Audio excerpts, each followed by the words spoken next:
Everyone, welcome to digital platform of six history Himachal Pradesh. कैसे हैं आप सब? जैसे कि बाकी स्टेट्स में गवर्नमेंट जॉब्स के लिए पेपर्स होते हैं, वैसे ही एचपी में भी आपको पता है पेपर्स होते हैं जी। हाँ जी, एचपी में भी पटवारी का पेपर निकलता है, नैब तहसीलदार का पेपर निकलता है, क्लर्क का पेपर निकलता है, जूनियर ऑफिस असिस्टेंट का और डिफरेंट एग्जाम्स निकलते हैं जी। जिन पेपर्स में रीजनिंग बहुत ही इंपॉर्टेंट रोल प्ले करती है, जैसे कि आप सबको पता है रीजनिंग बहुत ही इजी होती है और स्कोरिंग होती है, तो आप रीजनिंग में फुल मार्क्स स्कोर कर सकते हो अगर आप हमारे चैनल को सब्सक्राइब कर लें और रोज वीडियोस को देखा करें जी। तो हाँ जी, रीजनिंग के लिए मैं आपके पास लेकर आई हूं रीजनिंग के सेशंस और रीजनिंग को कैसे प्रिपेयर करना है एचपी गवर्नमेंट जॉब्स के लिए। हाँ जी, रीजनिंग आपको पता है स्कोरिंग है और इंटरेस्टिंग है। अब देखिए, रीजनिंग में हमारे पास दो तरह की रीजनिंग होती है। First is verbal reasoning and second is non verbal reasoning. अब बच्चों को डाउट में आता है, क्या हमारे पेपर में नॉन वर्बल रीजनिंग आती है? हाँ जी, अब देखिए कोई भी एग्जाम हो तो रीजनिंग दोनों टाइप्स की आती है आपके पेपर में, वर्बल भी एंड नॉन वर्बल भी। अब वर्बल रीजनिंग होती क्या है? वर्बल रीजनिंग होती है जिसमें आपको क्वेश्चंस को सॉल्व करना है और आंसर बताना है। नॉन वर्बल रीजनिंग कौन सी होती है? Figure based. ठीक है, आपके पास फिगर्स होंगी, बताइए जैसे 4 फिगर्स दे दी, वो पूछ रहा है 5th फिगर क्या होगी, या आपको एनोलॉजी आ जाता है, ए का बी के साथ रिलेशन देखना है। ठीक है, this one is A and this one is B, तो आपको इस फिगर का इसके साथ रिलेशन देखना है और फिर बताना है जी इसका इसके साथ क्या रिलेशन होगा। तो आपको ये एनालाइज करना और फिर आंसर देने हैं जी। जैसे कि मैंने आपको बताया, रीजनिंग बहुत ही स्कोरिंग है और इंटरेस्टिंग है। रीजनिंग में आप फुल मार्क्स स्कोर कर सकते हैं। और रीजनिंग में क्वेश्चंस कितने आते हैं जी? हाँ जी, डिफरेंट पेपर्स में डिफरेंट क्वेश्चंस आते हैं। अब जैसे कि मैं कह लूं कि 15 क्वेश्चन तो हर एक पेपर में आते ही आते हैं रीजनिंग के, तो रीजनिंग के 15 से 25 क्वेश्चन, ठीक है जी, 15 से 25 क्वेश्चंस आपके पेपर में आएंगे। ठीक है जी, अगर आप हमारे वीडियोस को देखेंगे तो आप ये नंबर पक्के कर सकते हैं जी। तो रीजनिंग में सिर्फ वो क्या करता है, रकमें बदल देता है। ठीक है, रकमें चेंज कर देता है, फिगर्स को चेंज कर देता है और आप क्वेश्चन को इजीली सॉल्व कर लेंगे। तो ऐसे ही क्या क्या टॉपिक्स है रीजनिंग के, वो देखते हैं जी। हाँ जी, अगर मैं वर्बल रीजनिंग की बात करूं तो मेरे पास क्या टॉपिक है? Coding decoding. अब कोडिंग डिकोडिंग होता क्या है? जैसे कि नाम ही बता रहा है, कोडिंग डिकोडिंग। आपको पास कोड दिया होगा, उसको डिकोड करना और फिर नया वर्ड का कोड बनाना है जी। तो जिसको कहा जाता है कोडिंग डिकोडिंग। आपके पास क्वेश्चन क्या होगा? If alphabet is coded as TBAHA ऐसे करके, तो आपसे पूछा गया है बताइए नंबर का कोड क्या होगा। तो आपको उस कोड को डिकोड करना है और नंबर का कोड निकालना है जी। नेक्स्ट आपके पास टॉपिक आ गया सीरीज। सीरीज क्या होती है? Number series, alphabet series. ठीक है जी, ऐसी अल्फा न्यूमेरिक सीरीज हो गई, स्मॉल अल्फाबेट सीरीज हो गई। ठीक है, तो आपके पास ऐसे सीरीज दी होगी, आपको आगे दे देगा डैश, तो आपको इसको फिल करना है जी। तो ये सब आपको हम सिखाएंगे। ठीक है जी, पहले आपने कॉन्सेप्ट्स क्लियर करने हैं, फिर प्रैक्टिस करनी है जी। तो आपको हम कॉन्सेप्ट सिखाएंगे, तो आपको पहले कॉन्सेप्ट्स को क्लियर करना है, फिर उन्हीं क्वेश्चंस की प्रैक्टिस जरूर करनी है। उसी चैप्टर के कॉन्सेप्ट समझ के प्रैक्टिस जरूर कीजिए। एटलीस्ट 40 to 50 क्वेश्चंस हर एक टॉपिक के करेंगे, तब आप पेपर में करने के लायक होंगे जी। ये मत सोचिएगा कि 10 से 15 क्वेश्चन की प्रैक्टिस करिए और पेपर में सीधा कर लेंगे, नहीं। अब जैसे कि नंबर सीरीज के ही कितने अलग अलग पैटर्न हो सकते हैं, तो आपको इनके एटलीस्ट 40 to 50 क्वेश्चंस करने पड़ेंगे ताकि आप क्रैक कर सको, आप सोच सको कि इस क्वेश्चन को किस तरह से किया जाएगा। ठीक है जी, तो ये सब हम आपको करवाएंगे यूट्यूब चैनल पे। हमारे चैनल को सब्सक्राइब कर लीजिएगा। चलिए, नेक्स्ट आपके पास distance and direction. Distance and direction में क्या होता है? आपको एक बच्चा दे देगा, बोलेगा कि वो नॉर्थ गया, साउथ गया, वेस्ट गया, ईस्ट गया। एंड में पूछा जाता है जी वो कौन सी डायरेक्शन में है स्टार्टिंग पॉइंट से, तो आपको वो बताना है। ठीक है जी, साथ के साथ डिस्टेंस भी पूछ लेता है, वो कितने डिस्टेंस की दूरी पे है। तो दिस चैप्टर को क्या बोला जाता है जी? Distance and direction. Next topic is blood relationship. Blood relationship, अब इसको हम क्या बोलते हैं? खूनी रिश्ते भी बोलते हैं। ठीक है जी, अब इसमें क्या होगा? आपको रिलेशंस बताने हैं, pointing to a person, Ram ने श्याम को बोला वो मेरी मम्मी की, चाची की, ताई की, नानी की लड़की लगी। ठीक है जी, एक तरह से ये क्वेश्चंस आ जाते हैं। एक आपके पास फैमिली ट्री के क्वेश्चन आ जाते हैं। आपको एक फैमिली दे देगा, 5-6 बंदे बता देगा, वो बोलेगा वो उसका ग्रैंडसन है, वो उसके ग्रैंडफादर है, वो उसकी बेटी है, वो उसका बेटा है, तो बताइए कौन किसका क्या लगा। ठीक है जी, तो ये सारे टॉपिक्स 1 बाय 1 हम आपको करवाएंगे, कॉन्सेप्ट्स करवाएंगे, फिर आपने उनकी प्रैक्टिस करनी है। तो किसी भी पेपर को क्रैक करना है तो आपको बेस से नींव रखनी पड़ेगी, उस चैप्टर की नींव रखनी पड़ेगी, उसकी प्रैक्टिस करनी पड़ेगी, कॉन्सेप्ट समझने पड़ेंगे, कॉन्सेप्ट समझ के प्रैक्टिस जरूर कीजिए। ठीक है जी, ऐसे ही हमारा नेक्स्ट टॉपिक है कैलेंडर एंड क्लॉक। इस टॉपिक का दूसरा नाम टाइम सीक्वेंस भी है। अगर आपके सिलेबस में कैलेंडर एंड क्लॉक मेंशन नहीं है, टाइम सीक्वेंस मेंशन है, तो आपका चैप्टर क्या आ गया, कैलेंडर एंड क्लॉक, टाइम से रिलेटेड। तो कैलेंडर आ गया, क्लॉक भी टाइम से रिलेटेड। ठीक है जी, कैलेंडर में क्या होता है, आपको कोई भी डेट दे देगा, वो पूछेगा बताइए इस दिन क्या पड़ता है, या आपको बोलेगा कि आज थर्सडे है, बताइए आफ्टर 28 डेज क्या दिन होगा। ठीक है जी, क्लॉक में क्वेश्चन कैसे आ जाता है कि बताइए दोनों needles minute hand and hour hand coincide कब होती हैं। ठीक है, स्ट्रेट एंगल्स कब बनाती हैं, कुछ इस तरह से। तो ये सारे टॉपिक्स 1 बाय 1 करवाए जाएंगे आपको। नेक्स्ट टॉपिक है सिलॉजिज्म, वेन डायग्राम्स। इस टॉपिक का दूसरा नाम क्या है, स्टेटमेंट एंड कंक्लूजन। आपके पास स्टेटमेंट्स होंगी, उन स्टेटमेंट्स को आपने क्या बनाना है, वेन डायग्राम, उसको आपने वेन डायग्राम बनाना है, फिर कंक्लूजन्स बताने हैं, ट्रू है कि फॉल्स। ठीक है जी, नेक्स्ट आपका आ गया अरिथमेटिकल रीजनिंग। अरिथमेटिकल रीजनिंग क्या होता है, रीजनिंग और मैथ का मिक्सचर, रीजनिंग और मैथ का मिक्सचर। जैसे आपने देखा होगा, सुना होगा, जब पहले क्वेश्चंस आता था तो कैसे आता था, तीतर के दो आगे तीतर, तीतर के दो पीछे तीतर। ठीक है, तो बोलिए कितने तीतर, कुछ इस तरह से क्वेश्चन। ठीक है, तो ऐसे क्वेश्चंस आपके अरिथमेटिकल रीजनिंग में आ जाते हैं। ठीक है, तो ये सब टॉपिक्स हम 1 बाय 1 करेंगे।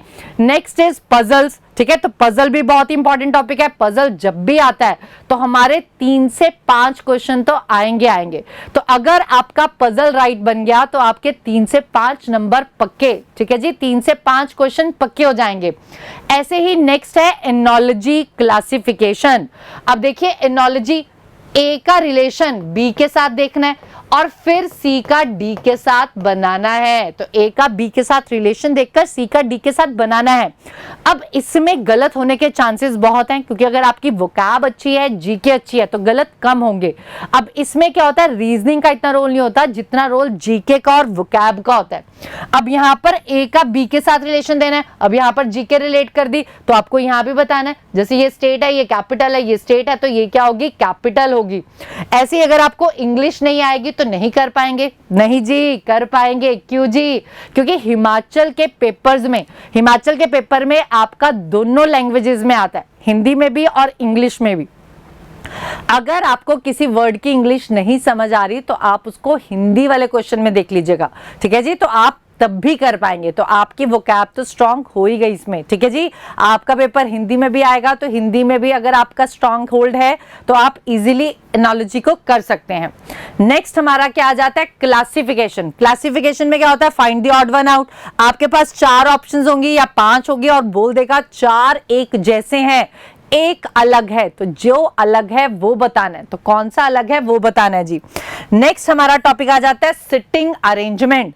आपको बोला जाएगा 5 बंदों को सर्कल में बिठाएं। ठीक है, सर्कल में बिठाएं, कभी बोल देगा फेसिंग इनसाइड, कभी बोल देगा फेसिंग आउटसाइड, और कई बार बोल देगा कि मिक्स बैठे हैं, कुछ अंदर को मुंह करके बैठे हैं और कुछ बाहर को मुंह करके बैठे हैं। ठीक है जी, तो उनको बनाना है। अल्फाबेट आ गया। ठीक है, अल्फाबेट में आपको पोजीशन वैल्यूज याद करनी है, A B C D E F G H. ठीक है, ए बी सी डी लिखा, फिर ए की पोजीशन वैल्यू 1, बी की 2, सी की 3, डी की 4 एज ऑन। ठीक है जी, बहुत ही इजी तरीके से करवाए जाएंगे इस चैनल पर। ठीक है जी, तो बहुत ही इजीएस्ट वे है इनको करवाने का, जो मैं आपको सिखाऊंगी। रीजनिंग में जहां शॉर्टकट्स लगेंगे आपको सिखाए जाएंगे, जहां नहीं लगेंगे वहां पर आपको हार्डवर्क करना पड़ेगा। अब जैसे कि सिटिंग अरेंजमेंट है, पजल्स हैं, इनका कोई शॉर्टकट नहीं होता, आपको बस तरीका सीखना है कि इसको करना कैसे है, क्वेश्चन को स्टार्ट कहां से करना है। ठीक है जी, ये सब आपके फेवरेबल पॉइंट्स, कहां से स्टार्ट करना है, कहां से स्टार्ट नहीं करना, ये सब सिखाया जाएगा। इनको समझना है, फिर प्रैक्टिस जरूर करनी है जी। तो practice makes a man and women both perfect, ठीक है जी। तो प्रैक्टिस जरूर कीजिए अगर आपको इसी साल हिमाचल का कोई भी पेपर को क्रैक करना है तो। चलिए अगला टॉपिक है रैंकिंग। अब रैंकिंग क्या होता है जी? हाँ जी, रैंकिंग में क्या होता है, आपको बोल देगा एक बच्चा 7th है टॉप से और दूसरा बच्चा 9th है बॉटम से, बीच में बच्चे बैठे हैं 5, तो बताइए इस रो में कितने स्टूडेंट्स हैं। तो ये भी आपको फॉर्मूले के साथ करवाए जाएंगे बहुत ही इजीएस्ट वे में, ठीक है जी। या रैंकिंग में इस तरह से क्वेश्चन आ जाता है, वो उससे लंबा है, वो उससे छोटा है, बताइए सबसे लंबा कौन है। तो बहुत ही इजी ट्रिक्स हैं इन सबके। तो रीजनिंग को कैसे प्रिपेयर करना है जी, तो ये आपके वर्बल रीजनिंग के टॉपिक्स हैं। नेक्स्ट आ जाता है कोडेड इनइक्वालिटीज। कोडेड इनइक्वालिटीज बहुत ही इंटरेस्टिंग टॉपिक है, ये बहुत रेयर पूछा जा रहा है आपके पेपर में, बहुत रेयर, पर मैं फिर भी आपको एंड में आके करवा दूंगी क्योंकि अगर पूछ लिया गया तो आपको आना चाहिए, ठीक है जी। कोडेड इनइक्वालिटीज आपके एग्जाम में बहुत रेयर पूछा गया है। नेक्स्ट है eligibility test.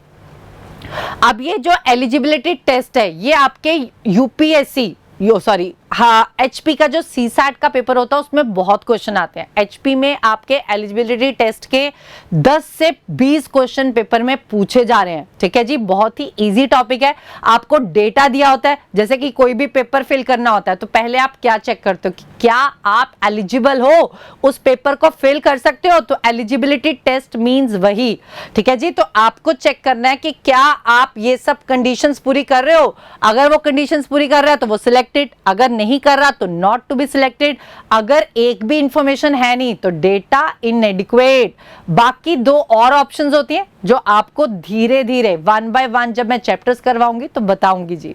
So these are called verbal reasoning topics, जिसको आपको सॉल्व करना पड़ेगा, आपको सॉल्व करना पड़ेगा। अब आपको जैसे पता ही है मैथ्स और रीजनिंग, ठीक है, टाइम कंज्यूमिंग हो जाती है, तो जहां पर ट्रिक्स होंगी सिखाई जाएंगी तो वो आप सबने सीखकर क्वेश्चंस को इजीली सॉल्व कर लेना है।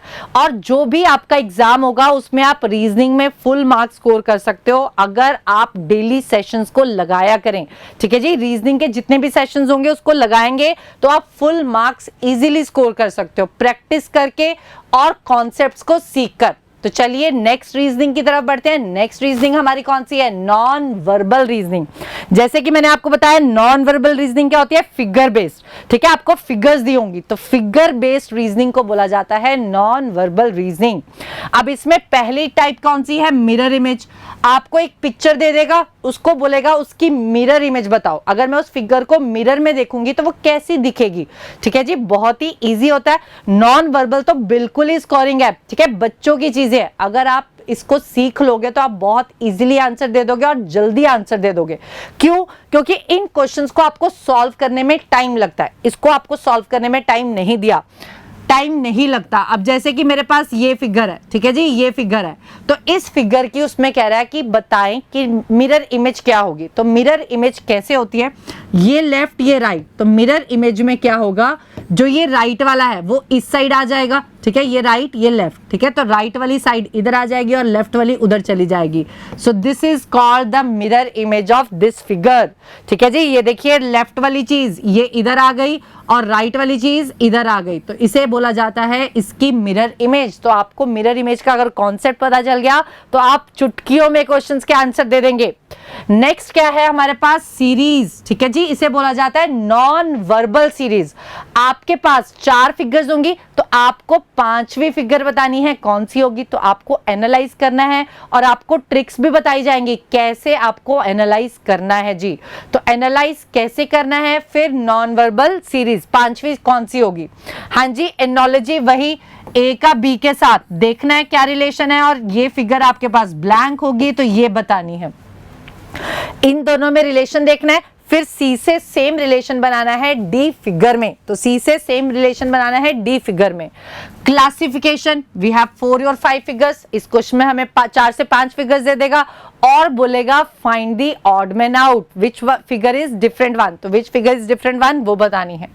नेक्स्ट आ गया पेपर फोल्डिंग। आपको एक पेपर दे देगा तो उसकी फिगर को कहेगा कि अगर मैं इसको ऐसे फोल्ड करूं, ठीक है, आपको डायरेक्शंस देगा कि अगर मैं इसको इस तरह से फोल्ड कर दूं, इस तरह से फोल्ड कर दूं, तो बताइए फोल्ड होने के बाद वो किस तरह से दिखेगी। बहुत ही इजीली है, इजी क्वेश्चंस हैं। अगर आप हमारे साथ जुड़े रहेंगे तो बहुत इजी तरीके से मैं आपको कॉन्सेप्ट्स करवाऊंगी, फिर आपने प्रैक्टिस करनी है। नेक्स्ट हमारा क्या है, पेपर कटिंग, ठीक है। ऐसी पेपर फोल्डिंग है, वैसे ही पेपर कटिंग है। आपको पेपर की कटिंग करने की वो बताएगा कि इसकी ओरिजिनल फिगर क्या होगी, ठीक है। इसमें उल्टा होता है, आपको पेपर कट करके फिगर दे देगा और वो पूछेगा what is the original figure of this, ठीक है जी। वाटर इमेज, हाँ जी, वाटर इमेज क्या होता है, अगर मैं पानी में देखूंगी तो कैसा दिखेगा। आपने वो कुत्ते वाली कहानी तो सुनी होगी, ठीक है जी, जब वो डॉग उधर देखता है, पानी में देखता है, तो उसको अपनी जैसे ही कुत्ता दिखता है जिसके मुंह में हड्डी थी, ठीक है, तो that is called water image. अब देखिए मिरर इमेज में ये होता है, वाटर इमेज में क्या होता है, अप एंड डाउन। ये जो ऊपर फिगर होगी, जैसे ऊपर ये दिया हुआ है और नीचे ये दिया हुआ है, तो ये जो अप वाली चीज है वो डाउन आ जाएगी और डाउन वाली अप चली जाएगी। यानी कि इसका आंसर क्या आएगा, ये सर्कल ऊपर चला जाएगा और ये नीचे आएगा और ये उल्टा हो जाएगा, ठीक है जी। ये जब नीचे आया, इसको मैं ऐसे शिफ्ट करूंगी तो ये इस फॉर्म में आ जाएगा और सर्कल इस फॉर्म में आ जाएगा। So this is called water image, ठीक है जी। तो ये बहुत ही इजी टॉपिक्स हैं, रीजनिंग में आप बहुत अच्छा स्कोर कर सकते हो और पूरे मार्क्स भी ले सकते हो, ठीक है जी। नेक्स्ट है ग्रुपिंग ऑफ आइडेंटिकल फिगर्स। अब जैसे कि मेरे पास 9 फिगर्स दे देगा, वो कहेगा इनका ग्रुप करें। जो सेम फिगर्स है, आइडेंटिकल मीन सेम फिगर्स, तो जो फिगर्स सिमिलर हैं उनका क्या कर दे, ग्रुपिंग कर दे, ग्रुप कर दे। अब एग्जांपल मेरे पास 9 फिगर्स है और ऑप्शंस में मैंने देखा मेरे पास 3-3 का ग्रुप बना हुआ है, तो 3-3 का ग्रुप बना हुआ है मतलब 3-3 का 3 ग्रुप बने हुए हैं, 3-3 के 3 ग्रुप बने हुए हैं, ठीक है जी। तो मुझे आइडेंटिकल फिगर्स की क्या करनी है, ग्रुपिंग करनी है, ठीक है जी। नेक्स्ट क्या है, counting of figures. Counting of figures आपके पास ऐसे दे दिया, उसमें कह रहा है कि बताए इसमें कितने रेक्टेंगल्स हैं, कितने स्क्वायर्स हैं, कितने ट्रायंगल्स हैं। तो बहुत इजीली हो जाएगा जब आप हमारे साथ जुड़ जाएंगे, ठीक है जी। तो काउंटिंग ऑफ फिगर्स भी बहुत इजीली करवा दूंगी मैं आपको। क्यूब्स एंड डाइस, ठीक है, आपके पास फिगर दी होगी, ठीक है। डाइस आपको पता ही है, जब आप सांप सीढ़ी खेलते थे तो ऐसे डाइस फेंकते थे ना, आपको डाइस की अलग अलग पोजीशंस दी होंगी, ठीक है। ओपन डाइस का क्वेश्चन आ जाता है कि खुली हुई डाइस है, जब हम इसको बंद करेंगे तो कैसे आएगा, ठीक है। क्यूब का क्वेश्चन आ जाता है कि ये 6 सरफेस है, तो इसका ये सरफेस रेड कर दिया, ये येलो कर दिया, ये ब्लू कर दिया, तो बताए 2 फेसेस कलर्ड कितने हैं, 3 फेसेस कलर्ड कितने हैं और 1 फेसेस कलर्ड कितने हैं। हाँ जी, बहुत ही ईजी तरीके से मैं आप सबको सिखाऊंगी। कॉन्सेप्ट्स के बाद प्रैक्टिस आपका काम है, तो प्रैक्टिस नहीं करेंगे तो नहीं होगा। तो रीजनिंग में हमारे पास यही 2 टाइप्स की रीजनिंग आती है। अभी तो एक और टाइप की रीजनिंग बची है, एनालिटिकल रीजनिंग। एनालिटिकल रीजनिंग में क्या होता है, आपके थ्योरेटिकल टॉपिक्स होते हैं, कोर्स ऑफ एक्शन हो गया, एजम्पशंस हो गया, आर्ग्यूमेंट्स हो गया, जो आपके पेपर में कम पूछे जाते हैं, और अगर पूछ भी ले तो आपने उसको अटेम्प्ट नहीं करना है, रेयरली अटेम्प्ट करना है। क्यों? क्योंकि ऐसे टॉपिक्स को जब आप करते हो तो आपके गलत होने के चांसेस ज्यादा हैं। क्यों? क्योंकि एग्जामिनर ने एग्जामिनर पॉइंट ऑफ व्यू से सोचा है और आपने as a student point of view से सोचा है। अब एग्जांपल कोर्स ऑफ एक्शन का है, ठीक है। अगर मैं बोलूं जहां पर आप पेपर एग्जामिनेशन हॉल में गए, ठीक है, आप पेपर देने गए, वहां आग लग गई, तो क्या करना चाहिए, ठीक है। एज अ स्टूडेंट आप क्या करोगे, भाग जाएंगे, ठीक है। एज अ स्टूडेंट आप आंसर क्या मार्क करोगे, भाग जाएंगे। पर एज एन एग्जामिनर ने क्या सोचा होगा कि आप आंसर दो, बॉम्ब स्क्वाड, मतलब जो आग लग गई है, फायर टीम को बुलाया जाए जो बुझाए इसको, ठीक है, फायर एक्सटिंग्विश को बुलाया जाए, ठीक है, या खाली करवाया जाए, तो आप रिस्पॉन्सिबल नागरिक की तरह रिस्पॉन्स करें। और एज अ स्टूडेंट आप क्या बोलोगे कि मैं तो भाग जाऊंगा, है ना। तो ये आंसर्स गलत होने के चांसेस हैं। अगर आपको डेफिनेटली इसमें श्योरिटी है कि आप ये कर लेंगे, सही आंसर मार्क कर लेंगे, तभी कीजिएगा, नहीं तो ये वर्बल और नॉन वर्बल रीजनिंग ही कीजिएगा, ठीक है जी। वो एनालिटिकल रीजनिंग बहुत रेयर आती है पेपर में, अगर आ गई तो आपको बोला जाएगा उसको कम अटेम्प्ट करें। क्यों? क्योंकि एग्जामिनर आपसे एक्सपेक्ट कर रहा है कि आप क्या है, अच्छे नागरिक हैं और अच्छे नागरिक की तरह आंसर दें। पर हम एज अ स्टूडेंट, जैसे कि अभी हम बच्चे हैं, हमारे सिर्फ रिस्पॉन्सिबिलिटीज नहीं है इतनी, तो हम एज अ स्टूडेंट हम क्या करते हैं कि भाग जाएंगे। ठीक है, तो भाग जाएंगे तो गलत हो जाएगा आंसर, तो आपका नेगेटिव मार्किंग भी होती है पेपर में, तो नेगेटिव मार्किंग की वजह से आपके क्वेश्चंस गलत हो जाएंगे। ठीक है, तो आपको क्या करना है, verbal reasoning and non verbal reasoning. Non verbal reasoning तो बहुत ही ईजी है, ठीक है, बस कॉन्सेप्ट क्लियर तो फटाफट हो जाएंगे। वर्बल रीजनिंग भी ईजी है, इंटरेस्टिंग है, अगर आप उसमें इंटरेस्ट क्रिएट कर लें तो। ठीक है, मैं आपको इसी तरीके से कराऊंगी कि आपका अपने आप इंटरेस्ट बन जाएगा और आप इजीली कर लेंगे। तो ये सारे टॉपिक्स हैं जो आप सबने करने हैं। चलिए, किसी ने सही ही कहा है, सफलता प्राप्त करने के लिए निरंतर प्रयास चाहिए, मन में विश्वास चाहिए। ठीक है, अगर आप सफलता चाहते हैं, अगर आप चाहते हैं कि आपकी गवर्नमेंट जॉब लग जाए, तो आपको नियंत्रण डेली क्या करना चाहिए, प्रैक्टिस, ठीक है, प्रयास करना है, ठीक है, कॉन्सेप्ट्स क्लियर करने हैं और मन में विश्वास रखना है कि आप कर सकते हैं, आप ले सकते हैं, आप क्रैक कर सकते हैं। बेशक कम पोस्ट निकले फिर भी पेपर को अप्लाई कीजिए, क्योंकि आपको तो एक ही सीट चाहिए। आपको कितनी सीट चाहिए, सिर्फ एक ही। ठीक है जी, तो आपने क्या करना है, निरंतर प्रैक्टिस करनी है डेली और अपने आप पे विश्वास रखना है कि आप कर सकते हैं। तो चलिए, मैं आपके पास एक पेपर के क्वेश्चंस लेकर आई हूं। ठीक है, मैं इन क्वेश्चंस को सॉल्व नहीं करके दिखा रही, मैं सिर्फ दिखा रही हूं कि एक पेपर हुआ है, ठीक है, हिमाचल का, और कैसे कैसे क्वेश्चंस आए हैं। जो चैप्टर्स बताए हैं वही आए गए हैं। हाँ जी, अब जो फर्स्ट क्वेश्चन है ये हमारा है सिटिंग अरेंजमेंट का। कैसे पता चला, ये देखो 50 से 54, हाँ जी, यानी कि 5 क्वेश्चन का सेट है। और इसने क्या बोला, 8 persons are seated around a square table. Square table पे बैठे हैं, seated, seated means sitting arrangement. तो ये 5 क्वेश्चन हमारे सिटिंग अरेंजमेंट के पूछे गए थे। ठीक है, मैं क्वेश्चंस नहीं लेकर आई। अगला देखिए, अगला अपने पास 57 58 मींस 2 क्वेश्चंस, 2 क्वेश्चंस मुझसे पूछे गए हैं डिस्टेंस एंड डायरेक्शन के। तो डिस्टेंस एंड डायरेक्शन में कैसे पता चला, ये देखिए, ईस्ट में, वेस्ट, वेस्ट साउथ नॉर्थ, ठीक है, डिस्टेंस एंड डायरेक्शन। तो डायरेक्शंस में आपको नॉर्थ साउथ वेस्ट ईस्ट सिखाया जाएगा। ठीक है, तो 2 क्वेश्चन आपके डिस्टेंस एंड डायरेक्शन के पूछे गए थे इस पेपर में। और देखिए और कैसे कैसे क्वेश्चन आए हुए हैं पेपर में। हाँ जी, नेक्स्ट क्वेश्चन आपका आ गया शॉर्टर हैवियर, ठीक है, हैवियर टॉलर। तो ये आपका चैप्टर आ गया रैंकिंग। तो रैंकिंग में मैंने आपको बताया था कि आपके पास क्वेश्चन आएगा, वो उससे छोटा है, वो उससे बड़ा है, बताइए सबसे बड़ा कौन है या सबसे छोटा कौन है। तो ये देखिए 3 क्वेश्चन 59 से लेके 61 तक, 59 60 61 3 क्वेश्चन रैंकिंग के पूछे गए हैं पेपर में। इस पेपर में आपके पास नॉन वर्बल नहीं आई थी, सारी वर्बल रीजनिंग आई हुई थी।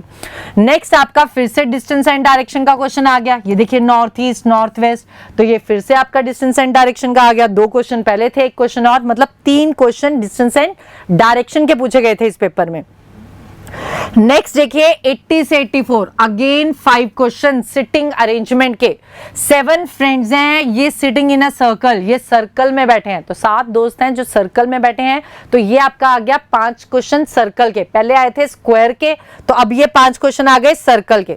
चलिए अगला देखिए जी, अगला आपका क्वेश्चन आ गया ब्लड रिलेशनशिप का। कैसे पता चला, ये देखिए एक्स ने इंट्रोड्यूस किया वाई को, he is the husband of grand daughter of the father of my father, बताइए वाई एक्स का क्या लगा। तो खूनी रिश्ते, ठीक है जी, ब्लड रिलेशनशिप।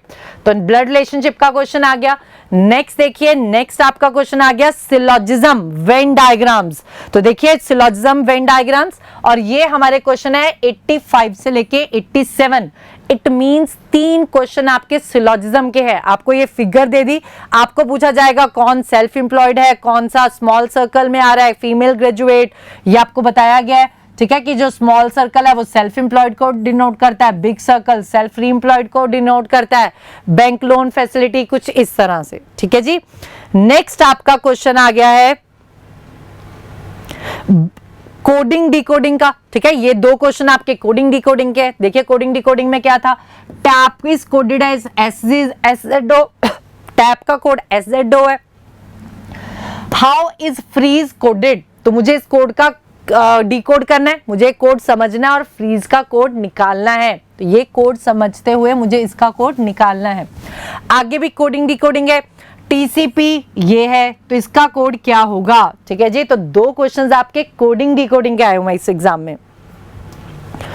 नेक्स्ट देखिए, नेक्स्ट आपका क्वेश्चन आ गया एनोलॉजी का। अब ये देखिए, हॉर्स इज रिलेटेड टू हे, ठीक है, तो ये ए बी का रिलेशन बताना है। तो काउ इज रिलेटेड टू, तो काउ क्या लगा? अब सिंपल सी अगर मैं बात करूं, horse is related to hay, horse hay खाता है, तो काउ क्या खाती है? फॉडर खाती है, तो cow is related to fodder. ऐसी अगला क्वेश्चन भी है, AG is related to IO, EK is related to, तो दिस इज कॉल्ड एनोलॉजी। तो 2 क्वेश्चंस आपके एनोलॉजी के पूछ लिए उन्होंने। हाँ जी, लास्ट सेट जो आपका पेपर में पूछा गया है फैमिली ट्री का, ब्लड रिलेशनशिप का, तो ब्लड रिलेशनशिप का फैमिली ट्री। हाँ जी, आपके पास देखिए लिखा हुआ है 6 बच्चे हैं, ठीक है, ये ब्रदर्स हैं, ये सिस्टर्स हैं, तो आपको फैमिली ट्री बताना है और 2 क्वेश्चंस के आंसर देने हैं, 55 एंड 56। तो रीजनिंग बहुत ही इंटरेस्टिंग और स्कोरिंग होती है, हमारे साथ जुड़ जाइए, ठीक है, चैनल को सब्सक्राइब कीजिए। तो रीजनिंग की वीडियोस बहुत ही जल्दी आने वाली हैं आपके चैनल पे, ठीक है, तो हर एक दिन आपको एक टॉपिक रीजनिंग का करवाया जाएगा। कॉन्सेप्ट्स को क्लियर कीजिए, प्रैक्टिस कीजिए, जो आपको परफेक्ट बना देगी, ठीक है जी, और अपने आप पे विश्वास रखिए और प्रयास करिए। हाँ जी, ये देखिए, किसी भी काम में अगर आप अपना 100% देंगे तो आप सफल हो जाएंगे, ठीक है जी। आपने 100%, ठीक है, आपने बहुत प्रैक्टिस करनी है, कॉन्सेप्ट्स को समझना है और आपकी गवर्नमेंट जॉब डेफिनेटली पक्की है, ठीक है। आपने 100% देना है, 1 या 2% भी कम नहीं करना। जैसे कि मैंने आज टॉपिक करवाया है, तो आपने उसकी प्रैक्टिस करनी है उसी दिन या सुबह जल्दी उठकर, ताकि नेक्स्ट डे आप नेक्स्ट टॉपिक की प्रिपरेशन कर सको। हाँ जी, इसी के साथ वीडियो को हम समाप्त करते हैं। हमारे चैनल के साथ जुड़े रहे और सेशन को लाइक और शेयर करना मत भूलिएगा। Thank you.